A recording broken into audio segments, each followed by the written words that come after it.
श्री सुग्रीव जी भगवान राघवेंद्र के परम भक्त थे। इनका एक बड़ा भाई था जिसका नाम था वाली। वाली किष्किंधापुरी का राजा था। दोनों भाइयों में आपस में बड़ा प्रेम था। एक दिन मय का पुत्र मायावी नामक राक्षस मध्य रात्रि में महल के द्वार पर आया और वाली को युद्ध के लिए ललकारने लगा।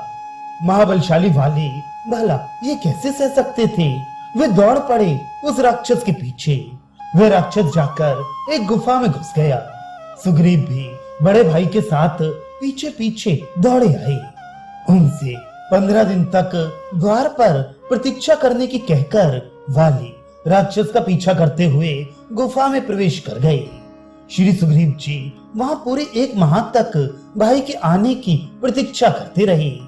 अंत में रक्त की एक छोटी सी धारा गुहा के द्वार से बाहर आई। श्री सुग्रीव ने समझा कि राक्षस ने भाई को मार दिया है और अब आकर मुझको भी मारेगा। इसलिए वे गुफा के द्वार को एक बड़ी भारी शिला से बंद कर घर वापस आ गए। मंत्रियों ने जब राज्य को राजा रहित देखा तो श्री सुग्रीव का आग्रह पूर्वक राज्याभिषेक कर दिया। कुछ समय बाद राक्षस को मारकर वाली लौटे। जब उन्होंने गुफा के दरवाजे को शिला से बंद देखा तो उन्हें क्रोध आया। शिला हटाकर नगर में आने पर जब उन्होंने राज सिंहासन पर सुग्रीव को देखा तो वे आपे से बाहर हो गए। उन्होंने सुग्रीव को पीटा और उसका राज्य धन धान्य सब कुछ अपहरण कर उन्हें नगर से निकाल दिया।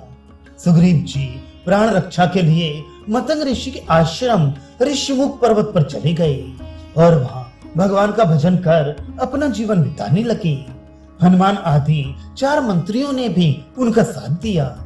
सीता हरण के उपरांत जब रामचंद्र जी उन्हें खोजते हुए ऋषिमुख पर्वत के पास आए तो सुग्रीव जी डर गए। उन्होंने समझा कि वाली ने मेरा प्राणांत करने के लिए ही इन शूरवीरों को भेजा है। उन्होंने हनुमान जी को इस संबंध में पता लगाने के लिए भेजा। हनुमान जी आए श्री रामचंद्र जी के पास और जब वे पहचान गए कि ये तो अखिल लोक नायक भगवान श्री राम हैं, तो उन्हें सुग्रीव के पास ले गए।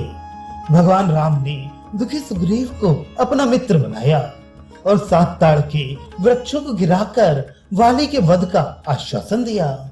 श्री रामचंद्र जी सुग्रीव को लेकर वाली का संहार करने के लिए गए। कितने ही दिनों तक दोनों भाइयों में भयंकर संग्राम होता रहा। अंत में भगवान ने एक ऐसा बाण मारा कि वाली का प्राणांत हो गया। श्री रामचंद्र जी की आज्ञा से श्री सुग्रीव जी को राजा बनाया गया और वाली पुत्र अंगद युवराज बने। राज्याभिषेक के उपरांत सुग्रीव ने अपनी सारी सेना को सीता के खोज निकालने की आज्ञा दी। श्री हनुमान जी लंका जाकर माता जानकी का समाचार लाए। रावण से सीता को लौटा देने का आग्रह किया गया। जब वे राजी नहीं हुआ तो संग्राम छिड़ गया। श्री सुग्रीव जी ने अपने प्रभु राम के लिए अपना तन मन धन सब लगा दिया। अंत में श्री राम की विजय हुई। वे लंका विजय के उपरांत जब अयोध्या वापस आए तो श्री सुग्रीव जी भी प्रेम के कारण उनका साथ छोड़ नहीं सके और दीर्घ काल तक अयोध्या में अपने प्रभु की आराधना करके उनके विशेष आग्रह से किष्किंधापुरी में वापस आ गए। श्री सुग्रीव जी भगवान राम के प्रिय सखा थे। उन्होंने स्थान स्थान पर यही कहा है कि तुम्हारे समान मित्रता को निभाने वाला इस संसार में दूसरा और कोई भी नहीं है। वास्तव में श्री सुग्रीव जी के समान आदर्श निस्वार्थ सखा संसार में विरले ही होते हैं। उनका समस्त जीवन राम काज, राम भजन और राम स्मरण में ही बीता।